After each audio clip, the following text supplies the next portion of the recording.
Aleluia! Te damos graças, Pai, pela suprema grandeza do poder de Deus que opera em nós, esse poder que nos levanta. Te damos graças pelo poder que levantou a Jesus dentre os mortos. Esse mesmo poder está operando em nós hoje. Te damos graças, Senhor, por essa noite, uma noite de edificação, exortação e consolação, Senhor. Obrigado pela Tua palavra que é viva e eficaz. Obrigado pela Tua palavra nos alcançando onde nós estamos e nos elevando onde o Senhor está. Te damos graças, Pai, por uma condição favorável nessa noite, uma condição de coração favorável, para que a Tua palavra tenha livre curso, que ela seja propagada e glorificada entre nós. Te damos graças, Pai, por disposição de coração para acatarmos com mansidão a Tua palavra. Ela é poderosa para salvar as nossas almas. Te louvo e te agradeço pela unção do Espírito, que despedaça julgos e quebra os ferrolhos de bronze. Obrigado, Senhor, porque todos sairemos daqui nessa noite encorajados pela Tua palavra, inspirados por ela, habilitados para toda boa obra. Nós te louvamos nessa noite, Senhor, em nome de Jesus, amém. Glória a Deus. Graça e paz, amado, nos sejam multiplicadas no pleno conhecimento dele, amém. Você pode sentar. Aleluia, Deus é bom. Glória a Deus. Que tempo poderoso. Aleluia. Glória a Deus. Deus é muito bom, amém. Aleluia. Então, nessa noite eu quero falar um pouco sobre o tema tempestades interiores. Diga comigo, tempestades interiores. Irmãos, não é raro que em tempos de mudanças nós tenhamos que lidar com algumas tempestades interiores. Homens e mulheres de Deus na palavra tiveram que lidar com isso, e passaram por isso, e venceram, e cumpriram o plano de Deus, amém, queridos? Então, a instabilidade emocional em algumas situações se dá quando nós nos deparamos com algo novo, com um desafio. Não sei se você se lembra de Josué, quando estava diante daquele desafio de conduzir o povo a uma terra que Deus havia prometido. O seu líder havia morrido, e Deus agora está falando com Josué sobre essa questão. Abra comigo a sua Bíblia em Josué, no capítulo 1, no versículo 1. Nós vamos ler até o 5. Aleluia. Josué, capítulo 1, versículo 1 ao 5. Assim que você encontrar, diga amém, por favor. Vou esperar mais um pouco, para que coloquemos os olhos na palavra. A Bíblia diz: bem-aventurado aquele que lê, aquele que ouve e o que guarda as palavras dessa profecia. Amém, queridos? Está escrito em Josué capítulo 1, versículo 1. E sucedeu depois da morte de Moisés, servo do Senhor, que o Senhor falou a Josué, filho de Num, servo de Moisés, dizendo: Moisés, meu servo, é morto. Levanta-te, pois, agora, passa esse Jordão, tu e todo esse povo, a terra que eu dou aos filhos de Israel. Todo lugar que pisar a planta do vosso pé, vou-lo tenho dado, como eu disse a Moisés. Desde o deserto e do Líbano até o grande rio, rio Eufrates, toda a terra dos heteus e até o grande mar para o poente do sol será o vosso termo. Ninguém te poderá resistir todos os dias da tua vida. Como fui com Moisés, assim serei contigo. Não te deixarei, nem te desampararei. Esse texto é poderoso, queridos, e implicitamente ele carrega encorajamento a um homem que está diante de um grande desafio. Com certeza, nos seus sentimentos e emoções, havia um impacto daquela responsabilidade que recaía sobre ele.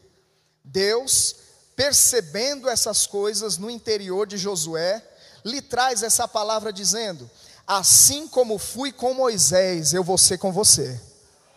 Você não estará só nessa empreitada. Sabe, irmãos, enquanto eu li esse texto hoje, uma memória se levantou dentro de mim.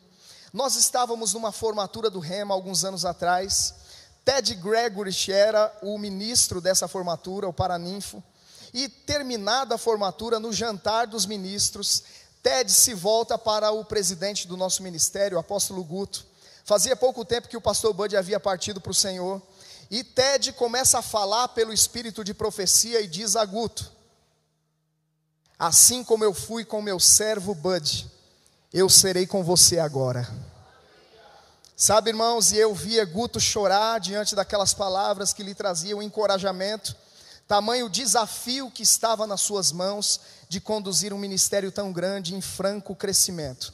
E palavras foram dadas sobre os próximos anos desse ministério. Sabe, amado, nós estamos vendo o cumprimento daquela palavra que foi dada naquele dia. A expansão do ministério Verbo da Vida de maneira extraordinária. Mas Guto foi encorajado antes, durante e depois. Me lembro que antes da partida do pastor Bud, Deus levantou homens e mulheres para encorajá-los sobre essa missão. Me lembro de um culto em específico que Guto está numa conferência. Ed do Fresne, que já está com o Senhor, se dirige a ele, toma Guto pelos colarinhos e diz: você pode fazer esse trabalho. Janaína se levanta pelo espírito de profecia e começa a encorajá-lo também a respeito do novo tempo que estava chegando na vida dele. Pastor Bud transfere o apostolado para Guto, e dias se passam, e ele está agora diante de um desafio grande, e Ted chega para completar aquilo que Deus começou até mesmo antes da partida do pastor Bud. Homens de Deus, amado, homens cheios de fé, cheios do Espírito, mas isso não diz que um homem de Deus, cheio de fé, cheio de Espírito, que tenha experiências com o Senhor, em algum momento da vida não precise de encorajamento. Que não lide em algum momento, em alguma situação, com alguma tempestade interior, que ninguém está vendo, mas Deus está vendo. Então a palavra de Deus vem para cessar a tempestade. Não sei se você se lembra que os discípulos estão no meio de uma tempestade achando que iam morrer, mas a palavra se levanta e diz: vocês vão para o outro lado. Eu quero dizer para você, se você está lidando com alguma tempestade interior, Deus está dizendo: não tema, você vai chegar do outro lado. Assim como fui com Moisés, assim como fui com Josué, assim como fui com Jesus, assim como fui com Bud, eu serei com você. Aleluia! Davi foi um outro homem de Deus que precisou ministrar a si mesmo em momentos de tempestades interiores. A sua alma ficava desestabilizada em algumas situações. Ele era um homem de batalhas, um homem de guerras. Em algumas situações de ameaça, Davi se escondia no esconderijo do Altíssimo. E lá ele ministrava a si mesmo e a sua alma. Eu quero mostrar para você alguns textos que retratam essa verdade. Veja comigo Salmos 42, por exemplo. Salmos 42, versículo 11. Salmos 42, versículo 11. Aleluia.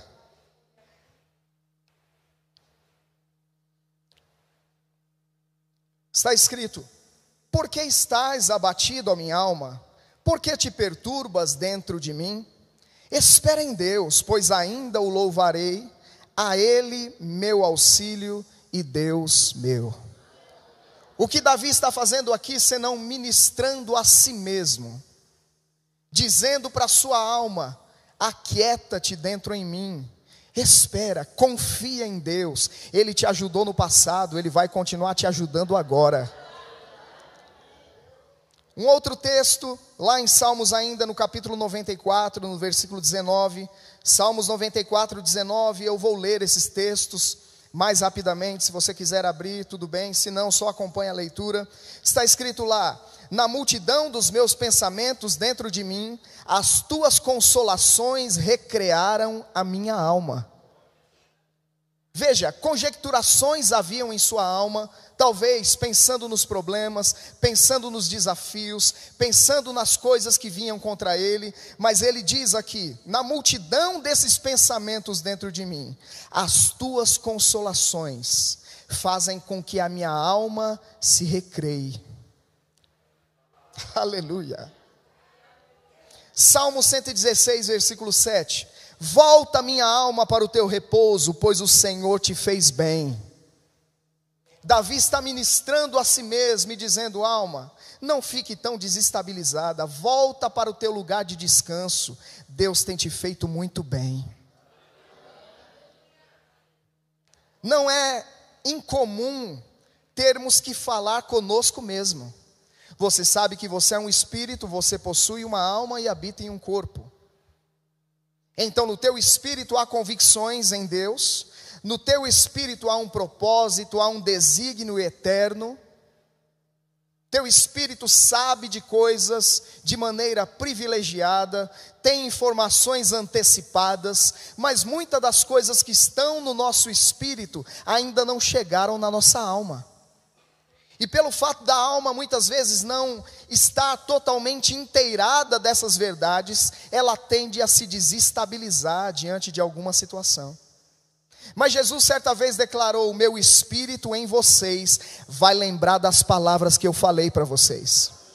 Então o Espírito levanta no nosso espírito a palavra e ela vem para a nossa mente. E a palavra ministra a nossa alma e nós voltamos para o lugar de repouso. Não é incomum, amados, cristãos andarem por aí falando sozinhos. E alguém pode olhar para ele e dizer: ficou doido. Não, eu estou ministrando para mim mesmo. Aleluia. Glória a Deus. Uma das primeiras coisas que acontece quando alguém nasce de novo é começar a falar consigo mesmo.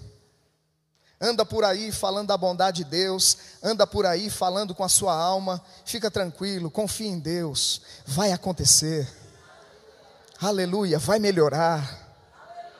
Vai melhorar, diga comigo: vai melhorar. A vereda do justo é como a luz da aurora, que vai brilhando mais e mais até ser dia perfeito. Vai melhorar. Aleluia. No Salmo 119, no versículo 52 diz: lembrei-me dos teus juízos antiquíssimos, ó Senhor, e assim me consolei. Veja, alguém que se lembra da palavra, e a palavra promove consolo à sua alma. Aleluia. Sabe, irmãos, que é um trabalho que precisamos fazer conosco mesmo, nos expor a essa palavra. Deus encorajou a Josué a meditar nessa palavra, a falar essa palavra. Paulo, falando aos Romanos no capítulo 12, fala da importância de renovarmos a nossa mente pela palavra de Deus. Amém, queridos? Ter um bom depósito dentro de nós, para que levantemos a palavra de dentro e ministremos a nossa própria alma. Amém, queridos? Antes mesmo de ministrar pessoas, ministrarmos aos outros, precisamos ministrar a nós mesmos. Paulo disse a Timóteo: cuida de ti mesmo e da doutrina. Continua nesses deveres, porque fazendo isso salvarás tanto a ti mesmo como aqueles que te ouvem. Veja, é importante ministrar a si mesmo através da palavra do Senhor. Amém, queridos? Salmo 131, o último texto, falando sobre esse homem de Deus chamado Davi, que era um homem que tinha intimidade com o Senhor. Em muitos momentos você vai perceber a inspiração divina fluindo dos seus lábios. Ele num momento fala como Davi, e num segundo momento é Deus falando através da sua boca e ministrando a vida dele mesmo. Amém? Veja Salmo 131, versículo 2 diz: de fato, acalmei e aquietei os meus sentimentos. Como uma criança satisfeita está para sua mãe, assim a minha alma está para todo o meu ser. Veja, alguém que decidiu aquietar os seus sentimentos, aplicando a palavra em si mesmo, aplicando a palavra na sua alma, falando com ele. Amém? Aleluia. Então não é doidice falar consigo. Amém, queridos? O apóstolo Paulo é outro homem extraordinário, que nós percebemos pelos relatos bíblicos, que passou por momentos desafiadores, inclusive por muitas tempestades interiores. Alguém de uma grandeza ímpar, alguém que teve revelação extraordinária do Evangelho, alguém que viu o Senhor Jesus, alguém que foi ao terceiro céu e contemplou coisas que aos homens não é lícito revelar. Esse mesmo homem, em algumas situações, expressa pelas suas palavras que estava em momentos de instabilidade emocional. Entre linhas, esses textos vão mostrar para nós que Paulo enfrentava, em algumas situações, desafios. Entenda, amado, que a Bíblia fala que o diabo é o acusador dos irmãos, não é assim? Paulo tinha um passado obscuro, mas Paulo conhecia as realidades da nova criação. Paulo conhecia justiça de Deus. Paulo conhecia a autoridade do crente. E pela fala de Paulo, você percebe que em alguns momentos o diabo quis lançar em rosto o seu passado. Porque ele declara: esquecendo-me das coisas que para trás ficam, eu avanço para as que estão adiante de mim. Era necessário a Paulo esquecer o passado, as coisas que ficaram para trás, os pecados cometidos lá atrás, no tempo da ignorância, porque aquelas coisas seriam um peso para ele e atrapalhariam que ele entrasse no novo de Deus, nas coisas que Deus estava preparando para ele vivenciar a partir de então. Então Paulo começa a responder àquelas acusações. Olha para as palavras de Paulo: ninguém intentará acusação contra os escolhidos do Senhor, é Deus quem o justifica. Nenhuma condenação há para os que estão em Cristo Jesus. São falas do apóstolo Paulo. Quando Paulo nasce de novo, pessoas colocaram em xeque a sua conversão. Barnabé acreditou que ele nasceu de novo de fato, apresenta aquele homem aos apóstolos, insere aquele homem na igreja local, e ele agora inicia um processo de crescimento espiritual. Mas com certeza, irmãos, o diabo sempre trazia à memória de Paulo seu passado obscuro. Antes perseguidor, agora perseguido por causa dessa palavra. Com certeza ele tentou trazer sobre Paulo o sangue de Estevão. Mas Paulo também disse: o sangue de Jesus é poderoso para purificar a consciência das obras mortas da carne, para servirmos a um Deus vivo. Paulo ministrava a si mesmo com as verdades que por revelação recebeu. Nós precisamos ministrar a nós mesmos, a fim de que não fiquemos presos no passado e possamos avançar para aquilo que Deus tem para nós. Porque olhar para o passado vai te paralisar. Lembra de um exemplo de uma mulher que, olhando para o passado, olhando para a vida antiga, virou uma estátua de sal. Deixa eu te dizer, olhar para o teu passado vai te paralisar. Deus quer que você olhe para o alvo, para o prêmio da soberana vocação que há em Cristo Jesus. Deus nem quer que olhemos para a tempestade, Deus quer que olhemos para o outro lado. Jesus dormiu no barco, e os discípulos ficaram tão focados na tempestade, que esqueceram da palavra: passemos para outra banda. Ele já disse para você que você vai chegar. Independente da tempestade que se levantar no meio, o diabo não pode alterar o teu final. Se permanecermos agarrados às palavras que recebemos. Amém, queridos? Então, certamente o apóstolo Paulo foi um homem que precisou lidar com diversos tipos de tempestades interiores. Veja um texto bem específico sobre isso. 2 Coríntios capítulo 7, versículos 5 e 6. 2 Coríntios capítulo 7, versículos 5 e 6. Aleluia! Você está sendo abençoado?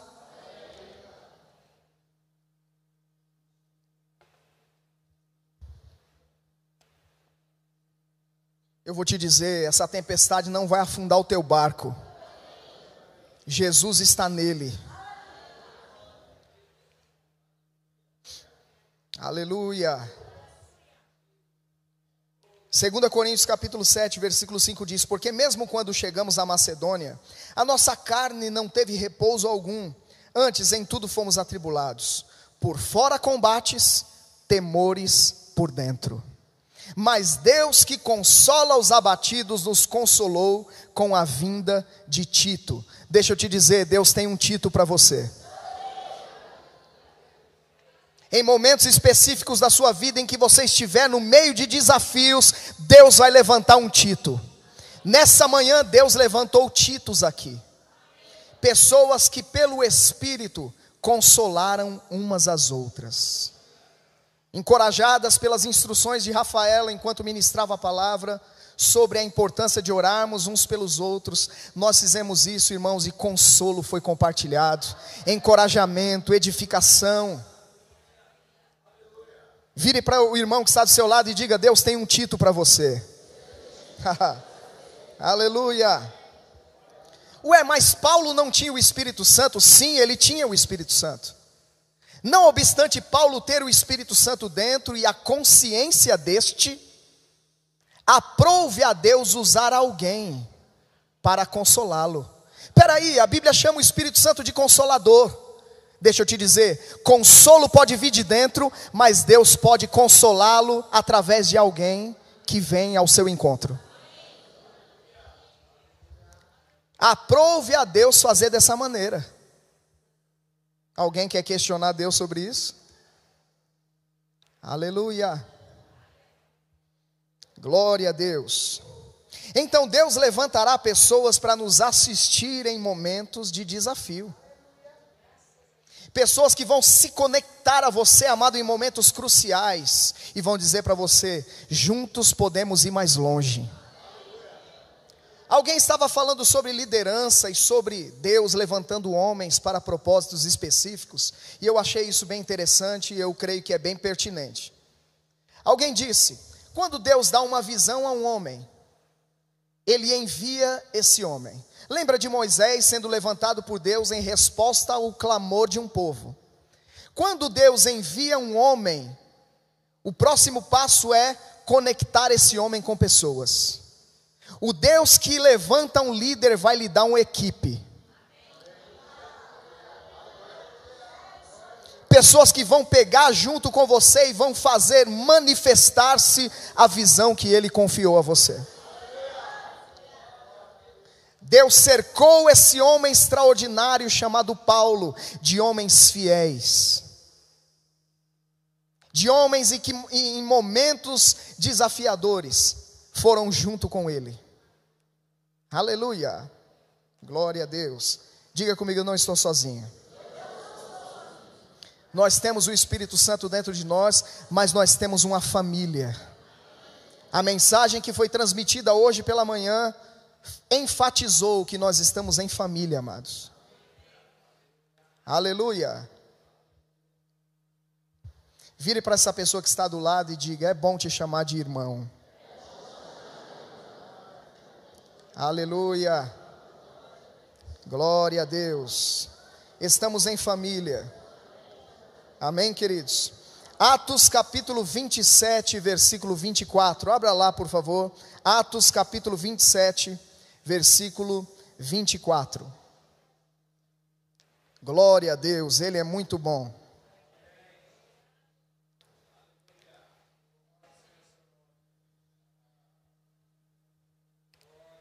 Deixa eu só localizar você sobre esse versículo que nós vamos ler.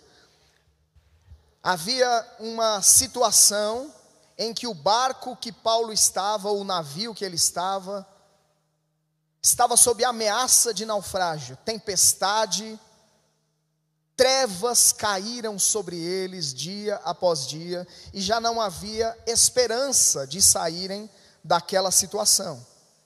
Mas veja em Atos capítulo 27, versículo 24, o que o Senhor diz para Paulo: Paulo, não temas, eis que é imperativo que compareças diante de César, e por isso Deus, por sua graça, te concedeu a tua vida e de todos os que estão navegando contigo.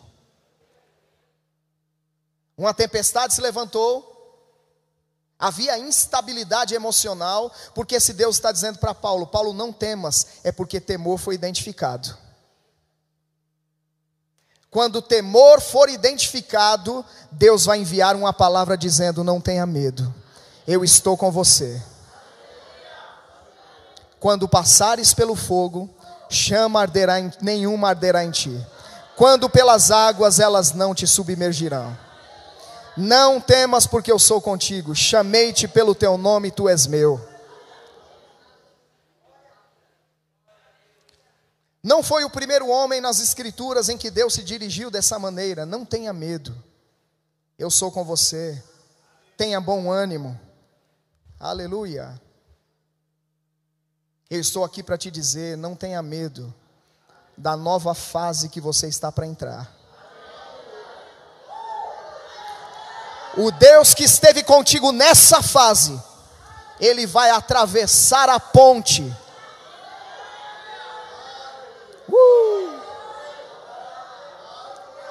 Davi, nessa consciência, disse: ainda que eu ande pelo vale da sombra da morte, não temerei mal algum, porque tu estás comigo, a tua vara e o teu cajado me consolam. Diga comigo: ainda que.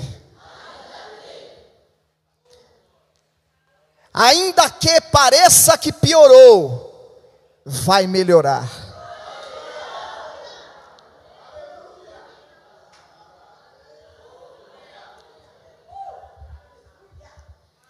Veja comigo 2 Coríntios capítulo 1, versículo 8. Nós vamos ler até o 11.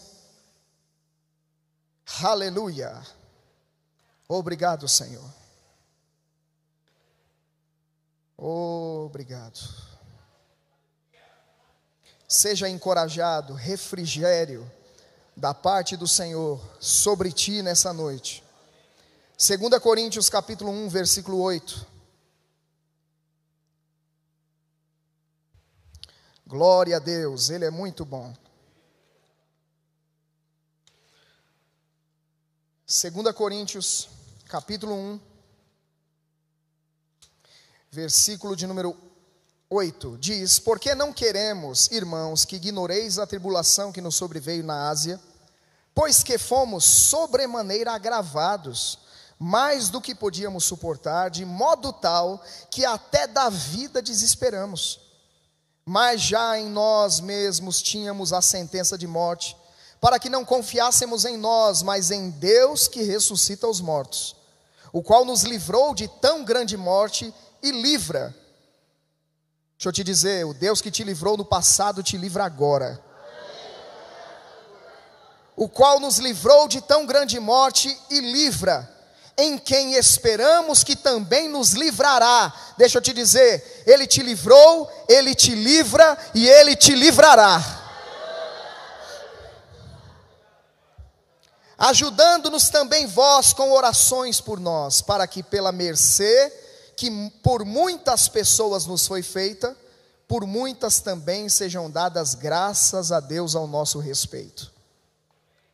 Veja que um desafio grande sobreveio àqueles irmãos na Ásia, a ponto deles se desesperarem até da própria vida. Parecia que não tinha mais saída daquela situação.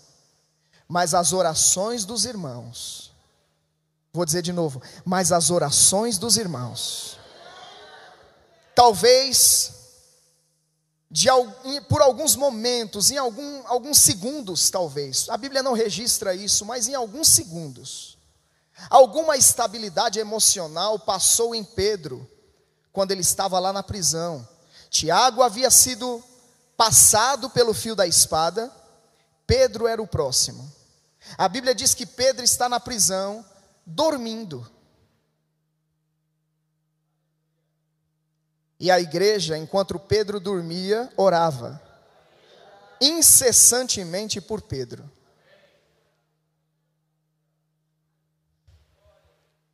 E parece que a palavra do Senhor linka a oração da igreja ao anjo que foi liberado. Porque a Bíblia faz questão de enfatizar que a igreja apresentava incessante oração por Pedro. Diga comigo, incessante oração. Fomos encorajados a perseverarmos na oração uns pelos outros, continuarmos intercedendo pelos irmãos. Então a igreja estava lá intercedendo por Pedro. Pedro estava numa pressão tremenda, mas ele dormiu. Havia uma confiança nele, ele adormeceu, a ponto de o anjo precisar cutucar o sujeito para ele acordar. Mas aquela oração, a oração da igreja, liberou o sobrenatural sobre a vida de Pedro. Então eu quero dizer para você, quando tempestades se levantarem, creia, você não está só. Tem a oração da igreja por você. Vimos pelas escrituras hoje pela manhã, que Paulo tanto orou por pessoas, como recebeu oração de pessoas. E ele não se envergonhava em dizer: irmãos, orem por mim, para que ao abrir da minha boca me seja dada a palavra, e com intrepidez eu possa fazer conhecido o mistério desse evangelho. Ore por mim, para que eu seja livre dos homens maus, porque a fé não é de todos. Orações como essas, ou pedidos de orações como esse, foram feitos por Paulo à igreja. Então, algumas coisas que nós queremos ressaltar aqui nessa noite, é que independente da tempestade que você esteja enfrentando, você pode ministrar a si mesmo com a boa palavra que você tem recebido. Mas Paulo sabia ministrar a si mesmo. No entanto, a Bíblia fala que nesse momento específico, ele chegou a se desesperar da vida. Então uma igreja se levantou para orar por ele. Deixa eu te dizer, quando você não puder orar por você, o Espírito vai levantar o povo de Deus para orar por você. E livramentos vão acontecer, intervenções divinas, visitações sobrenaturais, milagres vão cair na tua casa. Aleluia! Você não está só. Deus disse: eu te cerquei por detrás e por diante, e sobre você está a minha boa mão. Você não está sozinho. Vira para essa pessoa e diga: você não está sozinho. Aleluia! Glória a Deus. Sabe, irmãos, é hora de nos identificarmos com as escrituras da maneira correta. Como assim? Pensa no cenário ou no relato da tempestade. Os discípulos estão no barco, a tempestade se levanta e eles começam a gritar: mestre, não te dá que pereçamos, nós vamos morrer. Desesperados lá. A palavra se levanta e aquieta aquela tempestade. Geralmente nós nos identificamos com aquele que está gritando: eu vou morrer. Não, se identifique com aquele que disse: tempestade, pare. Nessa noite Deus quer te levantar para parar tempestades na sua vida, mas não somente isso, parar tempestades na vida de outros. Pela autoridade que há no nome que está acima de todo o nome. Aleluia. Então veja aqui, situações como essa, e a Bíblia não faz questão de esconder esses momentos desafiadores que os homens de Deus passaram. Não, a Bíblia registra, e está escrito que aquilo que foi registrado para ensino foi escrito. Nos identificamos com as escrituras. Amém? Não é só você que passa por coisas como essa, homens de Deus também passaram. Elias pensou que era o único que estava sendo ameaçado de morte por Jezabel. E ele entra naquela caverna dizendo: Senhor, Jezabel matou todos os profetas e agora só tem eu aqui. Deus disse: não, meu amigo, com você tem mais 7.000 que não se dobraram a Baal, eu os preservei. Ou seja, não somos apenas nós que lidamos com situações como essa. Mas eu quero te dizer que assim como aquelas pessoas foram preservadas, você também será. Deus estava dizendo: eu preservei 7.000, e eu também preservo você. Então vamos fazer o seguinte: sai dessa caverna. Sai dessa caverna. Porque Deus diz: eu te preservei até aqui, e eu vou continuar. Aleluia. Glória a Deus, glória a Deus, glória a Deus. Você está pronto para entrar no novo de Deus? Então fique em pé. Aleluia. Aleluia. Não se condena se você está lidando com tempestades interiores. Nessa noite, Deus está dizendo: essa leve e momentânea tribulação.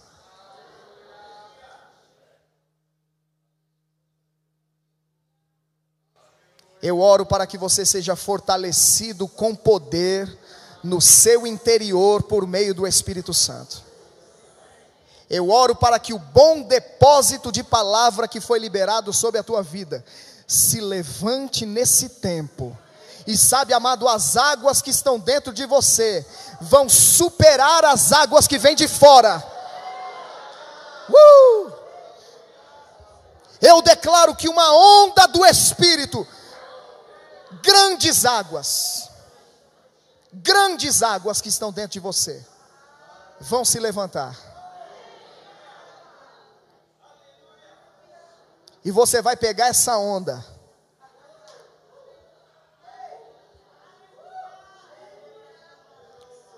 E você será conduzido a um porto seguro. Não é o teu fim ainda. O fato de ter acordado hoje diz para mim e para você que Deus não terminou conosco. Aquele que começou a boa obra em vós há de completá-la até o dia de Cristo Jesus. Aleluia. Glória a Deus, glória a Deus. Você está pronto para celebrar? Amém, queridos? Vamos celebrar o novo que está disponível para nós. Pessoas foram enviadas na frente para ver a terra que Deus havia dado. Uns voltaram dizendo: tem gigantes. Outros voltaram dizendo: a terra é boa. De que lado você está? Um homem natural certa vez declarou: obstáculo é aquilo que se vê quando se tira os olhos do objetivo. Tira os olhos da tempestade e olha para o outro lado. Se veja lá com seu barco. Aleluia. Glória a Deus. Então nesse momento feche seus olhos, levanta suas mãos e ora fervorosamente. Seja grato ao Senhor nessa hora. Que a consciência da presença dEle em você e com você seja avivada nessa noite. Diga: eu não estou só. Eu tenho um Deus poderoso. Eu tenho uma família. Eu não estou sozinho. Obrigado, Pai. Obrigado porque não estamos sozinhos. Obrigado, Pai, porque independente das tempestades que tenhamos passado, o Senhor diz: eu estou com você. O Senhor diz: eu vou com você até o final. O Senhor diz: eis que estou convosco todos os dias, até a consumação dos séculos. Ele diz: não te deixarei, jamais te desampararei.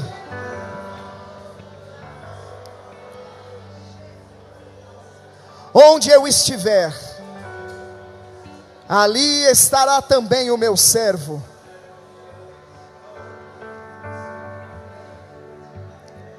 Aleluia.